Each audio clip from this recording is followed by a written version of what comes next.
A surrogacy nightmare. It was their 11th anniversary, a reoccurring reminder of pain and agony because they had no child.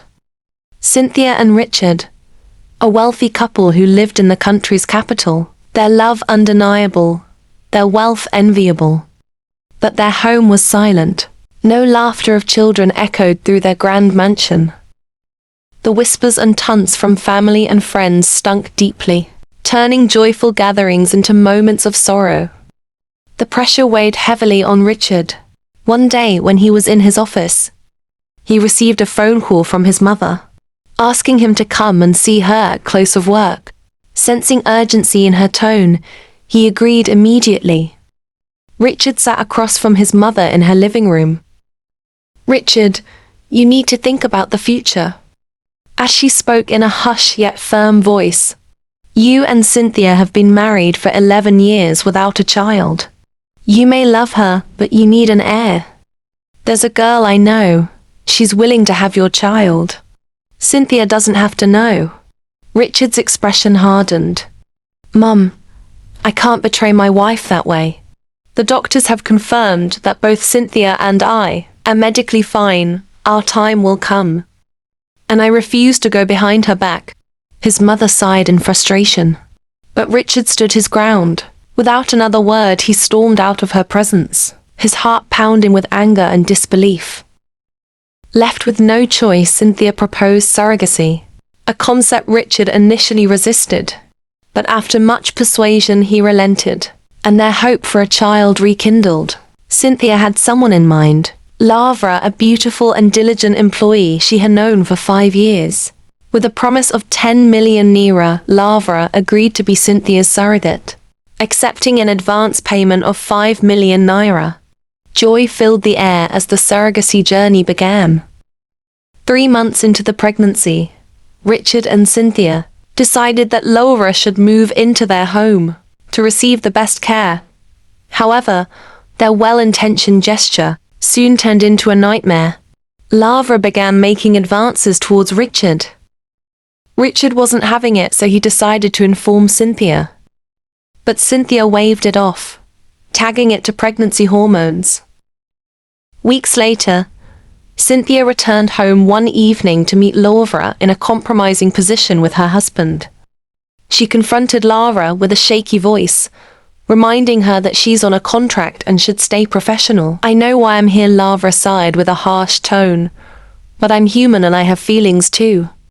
Carrying this pregnancy is not easy without the love and care of a man. I need a manly attention," she screamed. The argument escalated quickly, voices rising in the grand hallway. As Lavra turned to storm away, she missed a step, tumbling down the grand staircase. The impact was horrifying. Gasps pulled through the air as she lost her balance. Richard and Cynthia rushed her to the hospital, their hearts pounding with fear. Despite the doctor's best efforts, Lavra lost the pregnancy.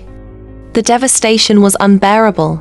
Lavra remained in the hospital for days, but the tension between her and the couple had reached its peak. One afternoon, Cynthia and Richard visited her. Laura's expression darkened. "Why are you both here?" she asked with a frown. "I meant nothing more than a business deal to you both, right?"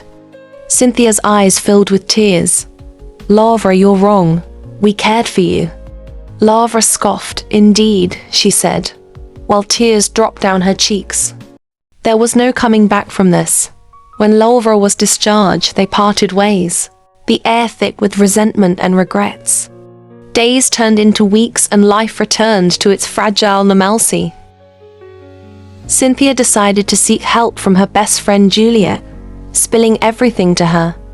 "Why not try another surrogate?" Juliet suggested. "Don't worry. I know someone. I will handle everything this time around, and she will stay with me till she gives birth. The incident of Lavra won't repeat itself." With a bit of hope, she hugged Juliet and they both tear up. Later that night, Juliet met with Sophie, an old-time friend who was a night worker. "I have a job for you," Juliet said. "Here, $5,000. Be a surrogate for my friend. Give birth and go far away. Sophie accepted and moved in with Juliet immediately. Sophie's pregnancy was few months old, but she couldn't control her night habit.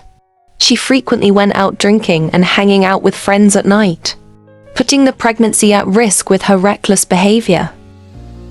Juliet tried to talk some sense into her, but she paid deaf ears, taking a step that broke Cynthia completely.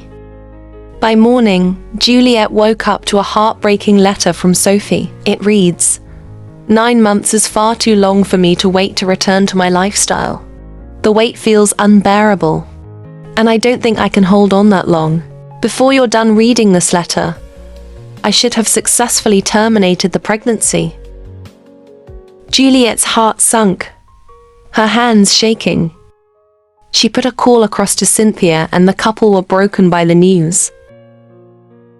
8 months after the surrogacy trauma, Cynthia received a shocking call.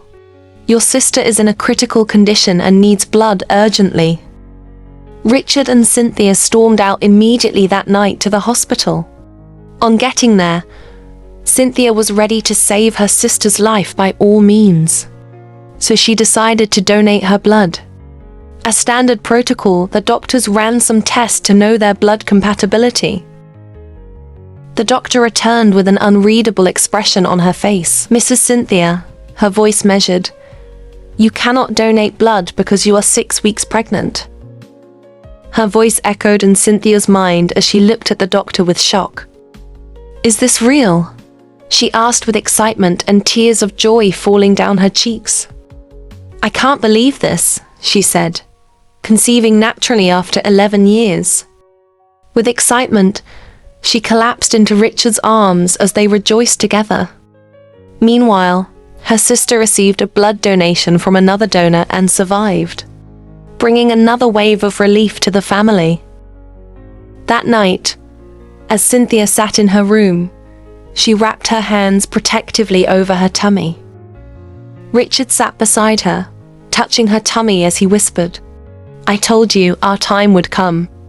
Tears streamed down Cynthia's cheeks as she finally allowed herself to believe that fate has its own twisted ways of weaving out miracles from pain, and their long-awaited blessings arrived in the most unexpected way imaginable. God can prevail where others fail. Delay doesn't mean denial. Thanks for watching. Please like, comment, and subscribe.